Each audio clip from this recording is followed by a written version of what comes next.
1966 ईस्वी में जब देश के लाखों लोग संसद में इस आशा से आए थे कि संसद हमारी भावना को सुनेगी और इस तरह का कानून बनाएगी, तब कानून बनाना तो दूर, उनके ऊपर गोलियां बरसा दी गई। अब आज़ादी का अमृत महोत्सव मनाया गया और अमृत दूध देने वाली जो गाय है उसको काटा जा रहा है।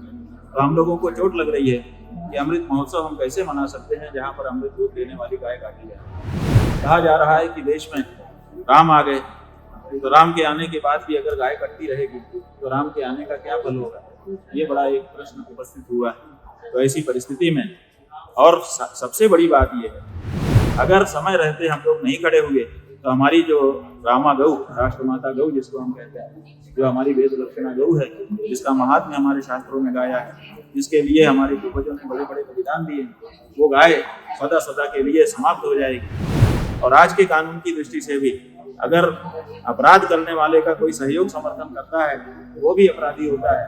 उसी तरह से पाप कर्म करने वाला का अगर कोई सहयोग समर्थन करता है तो वो भी पापी होता है। कि ये जो लोकसभा का चुनाव आ रहा है, इस चुनाव में हम हिंदू ये निश्चय करने वाले हैं कि हम जो पार्टियां गौ माता को माता मानती हैं और उनका सम्मान सुरक्षित करने के लिए तैयार हैं और उनकी हत्या रोकने के लिए तैयार हैं, उनको तो वोट देंगे। लेकिन जो पार्टियां ऐसा करने के लिए तैयार नहीं हैं, बल्कि गौ हत्या जैसा अभी तक करती चली आई हैं वैसा ही करते रहना चाहती हैं, इस बारे में कुछ नहीं बोलती हैं, तो उनको हम कसाई पार्टी, और जो पार्टी गौ माता माने उसको भाई पार्टी मान करके अब केवल भाई पार्टी को वोट दें, कसाई पार्टियों को वोट ना दे करके हम इस पाप से भी बचना चाहते हैं और गौ माता के प्रति हो रहे अत्याचार से गौ माता को भी बचाना चाहते हैं। ये मांग की जाती रही है कि हमारे वेदों में, शास्त्रों में, परंपरा में गौ माता को माता का दर्जा दिया गया है, उनको पशु का दर्जा देना ठीक नहीं, इसलिए उनको राष्ट्रमाता के रूप में नामित किया जाए। और उससे भी बड़ी बात कि उनकी जो हत्या हो रही है और उनके मांस का जो विक्रय हो रहा है उसको बंद किया जाए। लेकिन लाख अनुनय विनय के बाद, लाख प्रयास करने के बाद देश की सरकारें गौ हत्या बंद करने के लिए तैयार नहीं है, बल्कि उसको बढ़ावा दे रही है। 1966 ईस्वी में जब देश के लाखों लोग संसद में इस आशा से आए थे कि संसद हमारी भावना को सुनेगी और इस तरह का कानून बनाएगी, तब कानून बनाना तो दूर, उनके ऊपर गोलियां बरसा दी गई। अब आज़ादी का अमृत महोत्सव मनाया गया और अमृत दूध देने वाली जो गाय है उसको काटा जा रहा है। तो हम लोगों को चोट लग रही है कि अमृत महोत्सव हम कैसे मना सकते हैं जहाँ पर अमृत दूध देने वाली गाय काटी जाए। कहा जा रहा है कि देश में राम आ गए, तो राम के आने के बाद भी अगर गाय कटती रहेगी तो राम के आने का क्या फल होगा, ये बड़ा एक प्रश्न उपस्थित हुआ है। तो ऐसी परिस्थिति में और सबसे बड़ी बात ये है कि देश में जब आज़ादी आई उसके पहले 300 से ज़्यादा प्रजातियां हमारे देशी गायों की थी। अब 53 केवल भारत सरकार में पंजीकृत हैं और 30 से भी कम इस समय ठीक से उपलब्ध हैं। इसका मतलब कि उनकी प्रजातियां विलुप्त होती चली जा रही हैं। केवल गौ हत्या करके ही गायों को नष्ट नहीं किया जा रहा है, बल्कि संकरीकरण के माध्यम से उनकी प्रजाति को नष्ट किया जा रहा है। अगर समय रहते हम लोग नहीं खड़े हुए तो हमारी जो रामा गौ, राष्ट्रमाता गौ जिसको हम कहते हैं, जो हमारी वेद लक्षणा गौ है, जिसका महात्म्य हमारे शास्त्रों में गाया है, जिसके लिए हमारे पूर्वजों ने बड़े बड़े बलिदान दिए, वो गाय सदा सदा के लिए समाप्त हो जाएगी। इसीलिए ये जरूरी हो गया कि हम लोग अब खड़े हों और हम लोगों ने को एक बात का, इस बात का भी विचार है कि जब हम किसी पार्टी को वोट देते हैं तो हमारे वोट से वो सरकार में, सत्ता में आने पर अगर गौ हत्या करती है तो क्या उसका पाप मतदाता को लगेगा कि नहीं। तो पता चला कि धर्मशास्त्र की दृष्टि से और आज के कानून की दृष्टि से भी अगर अपराध करने वाले का कोई सहयोग समर्थन करता है तो वो भी अपराधी होता है।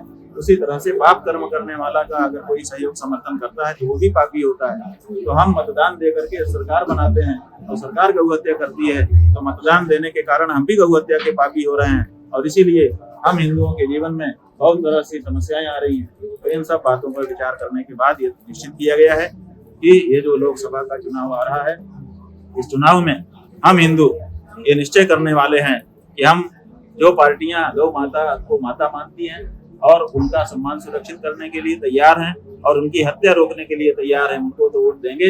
लेकिन जो पार्टियां ऐसा करने के लिए तैयार नहीं हैं, बल्कि गौ हत्या जैसा अभी तक करती चली आई हैं वैसा ही करते रहना चाहती हैं, इस बारे में कुछ नहीं बोलती हैं, तो उनको हम कसाई पार्टी, और जो पार्टी गौ माता माने उसको भाई पार्टी मान करके अब केवल भाई पार्टी को वोट दें, कसाई पार्टियों को वोट न दे करके हम इस पाप से भी बचना चाहते हैं और गौ माता के प्रति हो रहे अत्याचार से गौ माता को भी बचाना चाहते हैं। ये अपील हमने की है 1.25 महीने पहले, हमने कह दिया। फिर हमने जब कहा कि हम पैदल चल करके स्वयं गिरिराज गोवर्धन की परिक्रमा करके आएंगे संसद के भवन तक, लेकिन अभी तक केवल 30-35 पार्टियों ने ही हम लोगों को लिखित रूप से आश्वस्त किया है कि हम शपथ लेकर के कह रहे हैं कि अगर सत्ता में आए तो ये करेंगे। लेकिन अभी तक भी बड़ी बड़ी जो पार्टियां हैं जिन्होंने पहले भी शासन किया है वैसी कोई पार्टियां आगे नहीं आई हैं। इसलिए आज दिल्ली प्रदेश में प्रवेश करके बदरपुर बॉर्डर पर रुके हुए हैं इस समय जब आपसे बात कर रहे हैं, और हमने एक रिमाइंडर अपने वक्तव्य के माध्यम से अभी पार्टियों को भेजा है। कल फिर एक और अंतिम रिमाइंडर हम और भेजेंगे, और परसों स्वाभाविक है कि हमको सूची फाइनल करनी पड़ेगी, भाई पार्टियों की सूची और कसाई पार्टियों की सूची, और वो जनता के सामने जाएगी और जनता इस बात पर विचार करके ही वोट आगे करना पसंद करेगी कि हम वोट करें, कहीं हमको गौ हत्या का पाप न लगे। तो जो सरकार से अपील करेंगे, देखिए केंद्र सरकार ही का चुनाव होने वाला है, अभी की जो सरकार है उससे हमारी कोई अपील नहीं, क्योंकि अभी की सरकार केवल डमी सरकार, प्रतिनिधि सरकार है, क्योंकि चुनाव की आचार संहिता लागू है, कोई भी नीतिगत निर्णय इस समय की सरकार ले नहीं सकती। इसलिए केंद्र की सरकार से हम कुछ नहीं कह रहे हैं, हम भाजपा पार्टी से जरूर कह रहे हैं, हम कांग्रेस पार्टी से जरूर कह रहे हैं, और इसी तरह से 2615 जो पार्टियां चुनाव आयोग में पंजीकृत हैं उन सबसे कह रहे हैं, क्योंकि इन्हीं में से कोई न कोई पार्टियां या तो अकेले या तो मिल करके सत्ता में आएंगी और इन्हीं के द्वारा फिर से गौ हत्या जारी रहेगी, तो वो ना रहे इसके लिए इन पार्टियों को, इन गठबंधनों से हम कह रहे हैं। हमारी मांग सरकार से नहीं है, हमारी मांग पार्टियों से है कि आप चुनाव के पहले घोषणा करिए या तो हमारे दिमाग में कसाई के रूप में अंकित होइए।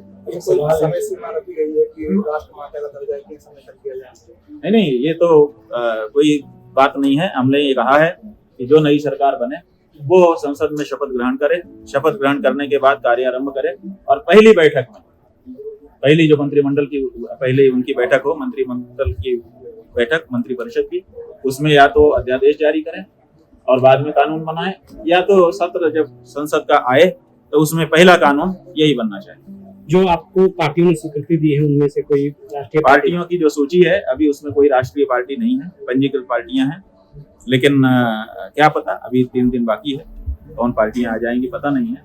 29 तारीख को दोपहर 12 बजे प्रेस क्लब में संभवतः हम मीटिंग, एक प्रेस वार्ता करेंगे और उसमें भाई पार्टियों की सूची और कसाई पार्टियों की सूची जारी करेंगे। अच्छा, अगर बातें पूरी नहीं होती तो उसके बाद क्या होता है? देखिए, बातें क्यों नहीं पूरी होंगी, जब हम हिंदू जागेंगे धीरे धीरे। हमने 33 करोड़ मतदाताओं के पंजीकरण के लिए भी कार्य आरंभ कर देना है, 2 दिन बाद वो भी हम शुरू कर देंगे। तो 33 करोड़ प्रतिबद्ध मतदाता जब ये संकल्प कर लेंगे कि हम गौ माता के हितकारी व्यक्ति को ही वोट देंगे, उसी पार्टी को वोट देंगे, तो 33 करोड़ वोट कम नहीं होते भैया। क्यों नहीं होगा? आप असंभव सी बात क्यों करते हैं? हमको ऐसी संभावना नहीं दिखाई देती है कि देश में, ये देश जो गौओं को पूजने वाला देश है, इसमें गाय के बारे में कोई बात उठाई जाएगी और वो फेल हो जाएगी। हाँ, उस बात में दमदारी ना हो तो बात अलग है, अन्यथा दमदारी से अगर उठाई जाएगी और निरंतरता बनाए रखी जाएगी तो उसको सफल होना ही है, ना होने का क्या सवाल है। एक सवाल है महाराज, हाँ, जैसे संसद बनी है लोकतांत्रिक व्यवस्था के लिए, एडमिनिस्ट्रेटिव पावर है, जुडिशरी पावर है, तो धर्म की अपनी नीतियों को संचालित करने का तंत्र अभी क्या आप लोग बना रहे हैं? देखिए, धर्म बिल्कुल सही है, बहुत अच्छा प्रश्न आपने किया, क्योंकि पहले हमारे यहाँ ये नियम था कि राजाओं के यहाँ धर्मगुरु होते थे और धार्मिक कार्यों का अधिकार उनका होता था, यहाँ तक कि वो जनता से धार्मिक कर भी वसूल करते थे और उसी से धार्मिक संचालन धर्म साम्राज्य का करते थे। इसीलिए धर्म सम्राट जो होगा, अगर उसका साम्राज्य नहीं होगा तो सम्राट कैसे होगा?